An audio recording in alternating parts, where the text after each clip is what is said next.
Eu amo estar no exército, eu amo a minha esposa, eu amo minha família, eu amo meus amigos, eu nunca machucaria nenhum deles. Eu nunca quis machucar ninguém. Por favor, Deus. Por favor, Deus, me perdoa. Eu amo tanto a minha esposa. Ela é tudo pra mim. Eu tava tentando limpar o rifle pra segurança dela, sempre pra segurança dela. Eu só ia limpar, guardar e ir embora. Eu fiz pela segurança. Por que essa porra aconteceu com você? Por que essa porra acontece com as pessoas? Mas que porra aconteceu com você? Que porra? Que porra? Que porra? Mas que cara, não tem a porra de uma lágrima no meu rosto. Um trágico acidente ou uma tragédia anunciada. Mesmo as pessoas que são muito boas em esconder a verdade, em algum momento da vida, deixam escapar sinais de que as coisas nem sempre são como parecem ser. Mas quando esses sinais não são percebidos, ou quando até são percebidos, mas as pessoas ao redor ignoram, as consequências podem ser fatais. Hoje vocês irão conhecer a história de Skyler Nimetz, que por um descuido, ou não, atirou na própria esposa. Olá, misteriosos! Sejam bem-vindos de volta ao canal Arquivo Mistério. Mas se você for novo por aqui, se inscreva e já deixe seu like aqui no começo do vídeo, porque isso ajuda muito no crescimento do canal. E para aqueles que quiserem e puderem, considere a possibilidade de se tornar membro do canal, clicando no botão aqui embaixo Seja Membro ou no link da descrição. A depender do nível da contribuição que você escolher, você poderá ter acesso a benefícios exclusivos. Recados dados. Vamos então ao caso de hoje.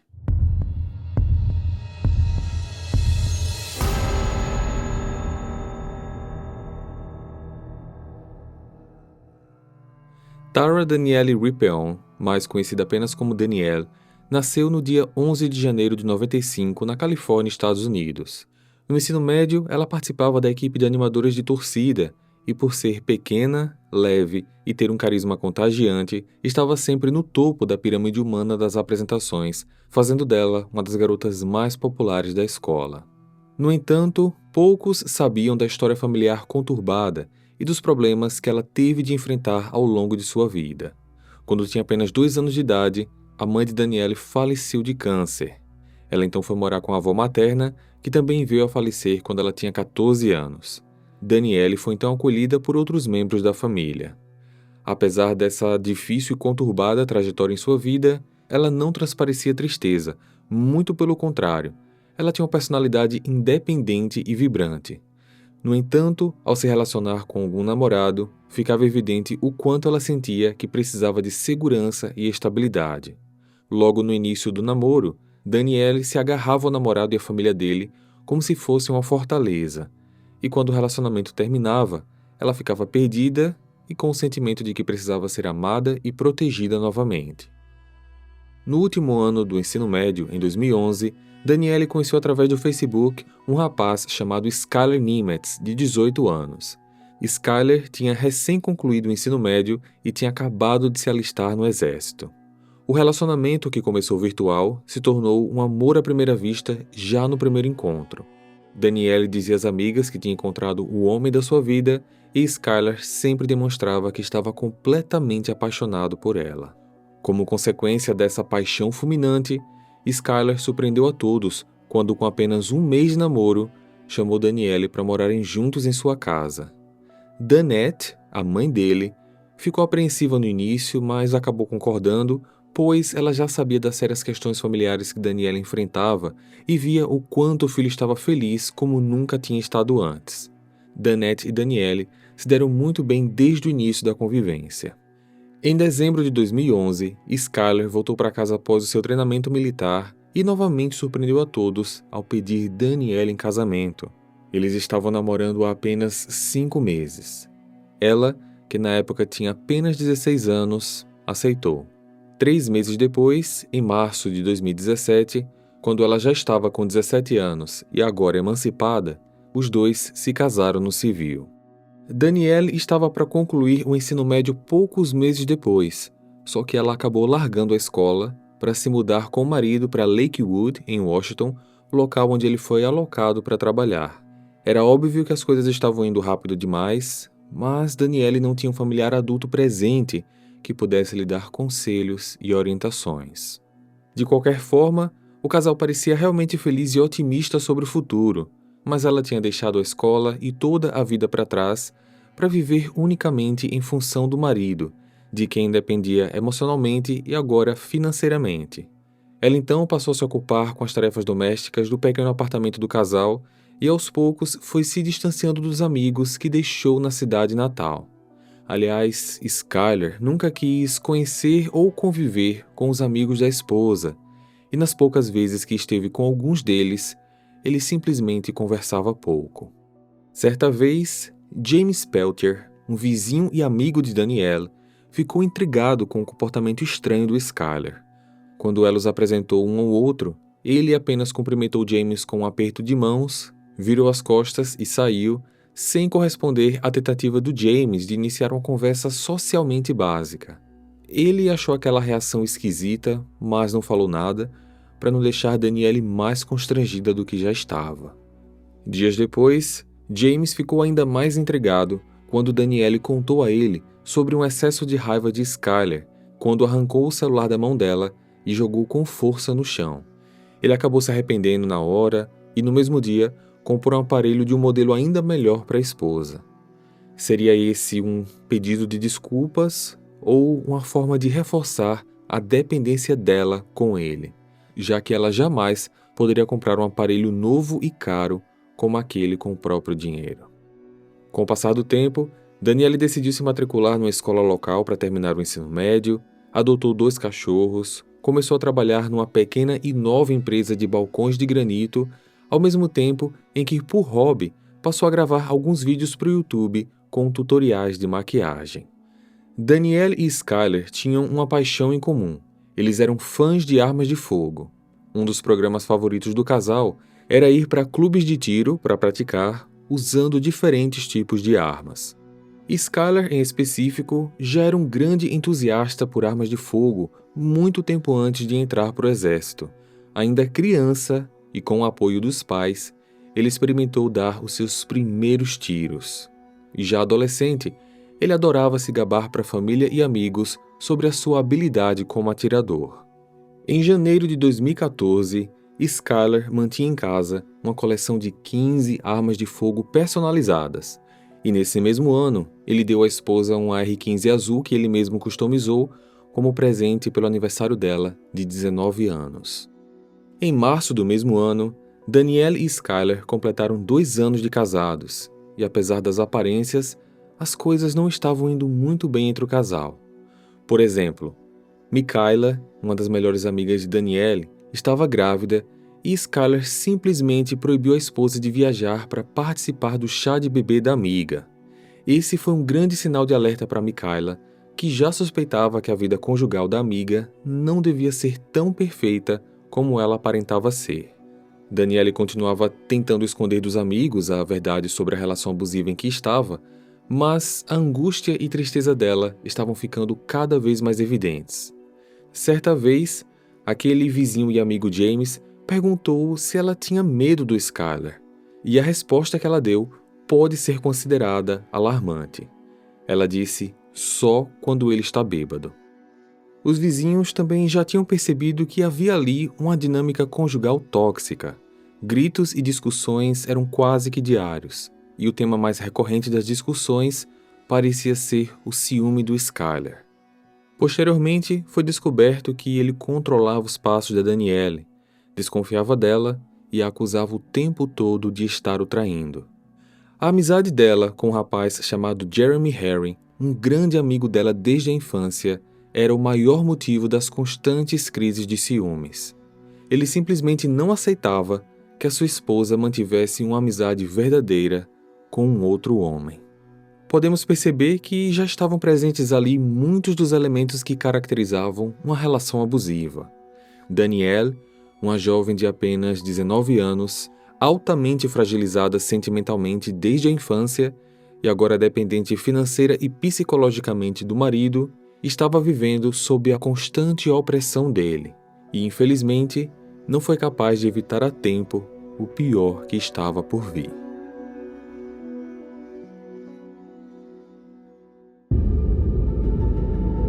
Em setembro de 2014, Skyler foi cumprir um treinamento do exército numa outra cidade e ficou 3 semanas fora.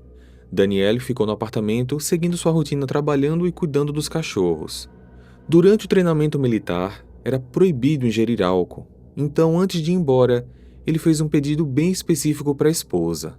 Quando ele voltasse para casa, gostaria que tivesse uma garrafa de uísque e outra de gin para que ele pudesse beber. Na manhã do dia 16 de outubro, Danielle atendeu uma videochamada da sua amiga Michaela, mas ela se mostrou apressada porque precisava buscar o Skyler na base do exército local. Às 4 da tarde do mesmo dia, ela fez uma outra chamada para a amiga. Dessa vez, ela estava sentada em frente ao computador e Michaela, inclusive, chegou a avistar o Skyler deitado na cama atrás da esposa. Ele sorriu, acenou para ela, a cumprimentando com um bom humor, e antes de terminar a ligação, Danielle disse que amava muito a amiga e que voltava a falar com ela em breve. Só que aproximadamente 10 minutos depois, a central de emergência local recebeu uma chamada. 91, qual a ocorrência? Eu acho que alguém levou um tiro. Aqui no prédio. Foi um acidente, foi um tiro acidental. Tem um rapaz gritando dizendo que foi um acidente. Ele disse que o nome dela é Danielle. Certo. Ela está respirando? Ela tá respirando? Esse rapaz com quem você está falando foi quem atirou? Sim. Qual o nome dele? Eu não sei. Você pode perguntar o nome dele, por favor? Qual é o seu nome? O nome dele é Skyler. Minutos depois, outra ligação foi feita, mas por outro vizinho. 911, qual a ocorrência? Aconteceu um acidente na casa do meu vizinho. A gente ouviu um tiro e logo depois ele veio pra cá correndo, em desespero. Ele disse que a esposa dele está morta e ele não quer que eu entre pra ver. Ele disse que foi acidental, que a bala estava no rifle. Seu vizinho disse que a esposa dele está morta? Sim. Sendo um acidente, ele atirou nela sem querer ou ela atirou nela mesma? Ela quer saber se ela atirou nela mesma ou se foi você sem querer. Eu não quero falar sobre isso agora. Ele disse que não quer falar sobre isso. Inicialmente, Skyler tinha contado aos vizinhos que Danielle tinha disparado a arma acidentalmente contra ela mesma enquanto a limpava. Ele se recusou a falar com os atendentes ao telefone e impediu que os vizinhos entrassem no imóvel. 3 agentes da polícia chegaram ao local.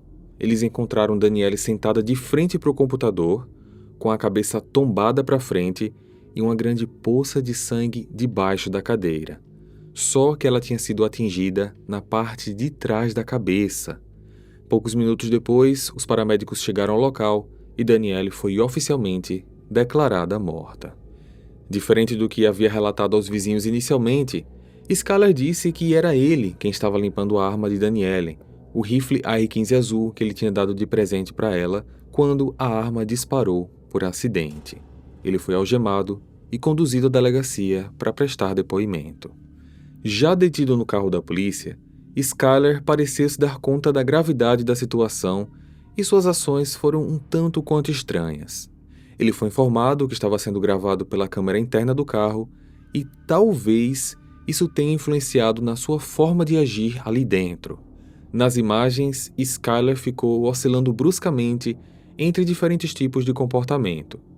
Ele fazia alguns grunhidos estranhos, ficava nervoso, xingava, depois se acalmava, chorava, mas sempre sem lágrimas nos olhos, e encenava, e eu uso a palavra encenava porque foi assim que ele foi qualificado por alguns investigadores posteriormente, encenava monólogos, como se quisesse que a câmera registrasse as suas justificativas para o ocorrido e deixar que a sua autoimagem fosse vista como positiva de um pobre garoto que apenas tinha causado um acidente.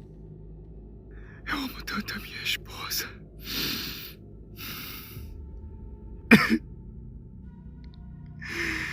Ai, meu Deus. Por quê? Por que eu? Eu amo tanto a minha esposa. Por que eu? Eu amo tanto ela que... Eu amo meus cachorros. Eu amo tudo. Por que eu? Eu amo a minha... Eu amo minha família, eu amo meus cachorros, eu amo minha esposa, ela é tudo pra mim. Eu não consigo entender isso. Eu amo ser um militar. Eu amo estar no exército, eu amo a minha esposa, eu amo minha família, eu amo meus amigos, eu nunca machucaria nenhum deles. Eu nunca quis que isso... Eu nunca quis machucar ninguém. Eu amo tudo, eu amo a minha vida. Eu amo o exército, eu amo o governo, eu amo tanto a minha esposa.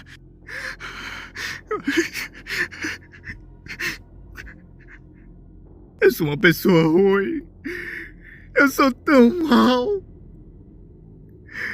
Minha mãe, meu pai, eles vão ficar tão decepcionados. Tudo que eles me ensinaram eu desperdicei. Eu nunca fui algemado antes. Eu nunca levei uma multa. Eu sempre levei a minha vida do jeito certo. Por favor, Deus. Por favor, Deus, me perdoe. Eu amo tanto a minha esposa. Ela é tudo pra mim. Tudo que eu queria era proteger ela. Eu tava tentando limpar o rifle pra segurança dela, sempre pra segurança dela. Eu só ia limpar, guardar e ir embora. Eu fiz pela segurança. Por que essa porra aconteceu com você? Por que essa porra acontece com as pessoas? Mas que porra aconteceu com você? Que porra? Que porra? Que porra? Vou ficar preso pelo resto da minha vida e nunca mais vou viver. Porque... Por acidente, a minha arma disparou na minha esposa. Minha esposa morreu porque a minha arma acidentalmente... Vou ficar preso pra sempre e nunca mais eu vou ter vida. Eu vou ser expulso do exército. Eu vou sair do exército. A vida inteira eu quis servir o exército e eu vou ser expulso. Eu nunca tratei mal um policial na minha vida. Eu sempre fui tão gentil. Pegaram a minha mulher. Cadê ela? Espero que ela fique bem. Ela tá viva. Eu amo. Eu espero que ela fique bem. Espero que ela fique bem. Eu vou ficar bem, meu amor. Eu espero que você fique bem.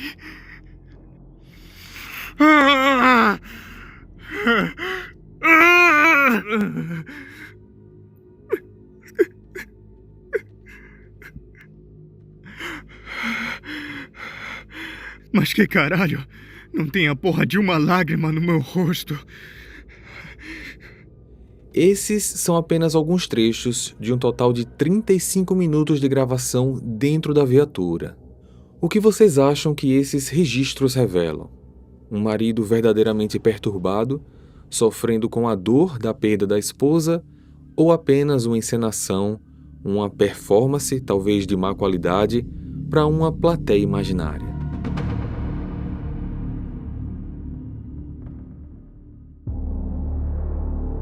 Na delegacia, Skyler foi interrogado por 5 horas. A versão que ele tinha dado aos policiais na cena do crime foi que, por acidente, ele causou aquilo, mas agora ele tinha dado um pouco mais de detalhes. Ele estava no quarto, limpando a arma, e não tinha percebido que havia uma bala no rifle. Disse que a arma disparou quando ele simplesmente a balançou e atingiu Danielle sentada à mesa do computador. Segundo ele, aquela bala não deveria estar ali, pois ele sempre as tira das armas. Então ele tinha dado a entender que foi a Danielle que não tinha atirado. Depois de tentar culpar a esposa, a vítima, a fragilidade da sua versão logo começou a aparecer. Os detetives solicitaram que ele repetisse detalhes específicos do evento várias vezes, mas a cada repetição, Skyler apresentava informações diferentes. Não havia consistência nos seus relatos. Ao ser confrontado com a evidência da balística forense, que descartava sem sombra de dúvida a hipótese da arma ter sido disparada acidentalmente, Skyler mais uma vez mudou a versão e pela primeira vez admitiu que não foi acidente. Ele de fato apontou o rifle na cabeça da Danielle e apertou o gatilho, mas era para fazer uma brincadeira. Ele não sabia que a arma estava carregada. Essa foi mais uma versão difícil de acreditar, já que, segundo ele próprio, que tanto se gabava de ser um soldado treinado, habilidoso e tão preocupado com questões de segurança, não deveria fazer uma brincadeira tão sem graça como essa e, mesmo que fizesse, não faria isso sem olhar o carregamento da arma. Para os detetives, essa era apenas mais uma das mentiras que o Skyler contava para tentar se safar, e o disparo que tirou a vida da Danielle teria sido intencional. Ele foi mantido sob custódia na delegacia por mais alguns dias, enquanto as investigações continuavam, porque eles ainda precisavam encontrar a motivação do crime. Vizinhos foram interrogados e confirmaram que ouviam gritos e brigas entre os dois quase que diariamente. A esposa de um amigo do Skyler foi voluntariamente até a delegacia para testemunhar. Ela afirmou que Danielle era vítima de abuso doméstico constante. Segundo ela, no início Skyler era apenas um marido ciumento e controlador, mas que em dado momento passou a agredir Danielle fisicamente, ao ponto dela passar a usar camisas de mangas longas para cobrir marcas das agressões. A polícia averigou que o ciúme do Skyler poderia ter sido por duas situações bem delicadas. A primeira envolvia Michael Newton, o chefe da Danielle. Essa hipótese se deu quando ele prestou depoimento e, apesar de ter dito que não tinha qualquer relacionamento amoroso com a vítima, ele tinha comprado semanas antes rosas para ela, como agradecimento por ser a primeira funcionária da sua pequena empresa. O segundo motivo poderia ser o Jeremy Harry, o amigo de infância de Danielle, pois os investigadores descobriram que num dia, durante aquelas 3 semanas em que o Skyler esteve fora, ela se encontrou com ele num café. Jeremy foi interrogado, confirmou ter estado com Danielle na semana anterior, mas negou qualquer envolvimento romântico também e disse que o encontro se limitou a apenas um bate-papo numa cafeteria. Com tantos elementos que poderiam ter levado Skyler a um ataque de ciúmes, a polícia e a procuradoria acreditavam ter evidências suficientes para indicar Skyler por homicídio doloso, premeditado em primeiro grau, tais como: ele mesmo admitiu ter apontado a arma em direção à esposa e puxado o gatilho de forma similar a uma execução, seu histórico de violência doméstica contra a esposa, o fato dele não ter prestado socorro médico nem ter ligado para a central de emergência para pedir ajuda para sua mulher, e a tentativa de modificar a cena do crime para esconder evidências. Skyler foi encaminhado para a prisão sob fiança estipulada em $1 milhão. Sua mãe Danette moveu mundos e fundos para conseguir tirar o filho da cadeia. Vendeu joias, o carro e uma casa para pagar a fiança e contratar um advogado de defesa renomado. E ela conseguiu, viu? $1 milhão. Enquanto aguardava o julgamento em prisão domiciliar, Skyler concedeu uma entrevista ao programa 48 Horas, e essa entrevista é de chamar um pouco a atenção pela postura segura e até mesmo arrogante com que ele falava sobre a morte da esposa e sobre a própria situação. Segundo ele, o tipo penal para o seu processo deveria ser apenas um caso de acidente. Ele continuava a não assumir responsabilidade intencional, ao mesmo tempo que não demonstrava tristeza ou remorso, e ainda fez alguns comentários com um tom de piadas. Por exemplo, em certo ponto, ele fez quase que uma zoação com a mãe, que praticamente jogou a própria vida para o ar para apoiar o filho, dizendo que ela agora não tinha um carro por causa dele.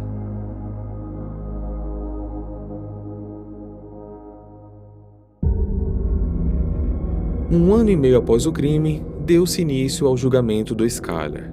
O caso apresentado pela acusação tinha argumentos bastante sólidos. 1. Havia evidências e testemunhas do relacionamento abusivo. 2. Skyler era habilidoso e experiente no manuseio de armas de fogo. Ele deu seu primeiro tiro aos 4 anos de idade, atirou com o primeiro fuzil aos 11 e, quando adolescente, já montava e customizava armas. Seria muito improvável que ele cometesse um erro tão básico e fatal como ele alegava. E 3. Não havia uma única gota de sangue da Danielle nele, um sinal claro de que ele não tentou salvá-la, nem muito menos confortá-la. Skyler testemunhou em sua própria defesa. No geral, ele manteve as mesmas alegações de ter atirado na direção da Danielle como uma brincadeira, mas não tinha intenção de matá-la. No entanto, acrescentou algo novo, justificou o fato de não ter ligado para a emergência porque, depois de ter atirado e perceber que a esposa estava sem vida, ele pensou em tirar a própria vida, só que vizinhos começaram a bater na porta e então ele foi atender. A estratégia da defesa foi apresentá-lo como um garoto que entrou em pânico após atirar acidentalmente na esposa. Ele nunca teve a intenção de matar e, após feri-la, agiu de forma impulsiva e desordenada devido ao desespero. Sendo assim, a defesa queria que ele fosse elegível para uma condenação de homicídio culposo quando não há intenção de matar e não por homicídio doloso, como estava sendo proposto pela acusação. E assim, no dia 3 de março de 2016, após 7 dias para a deliberação, o júri considerou Skyler inocente de homicídio de primeiro grau, ou doloso, mas culpado por homicídio culposo, ou seja, quando não há intenção de matar. Muitos acreditam que ele literalmente se safou da condenação mais severa graças à cara e renomada equipe de defesa que a sua família contratou. Skyler foi condenado a 13 anos e 6 meses de prisão e se tornará livre em 2029, aos 36 anos de idade.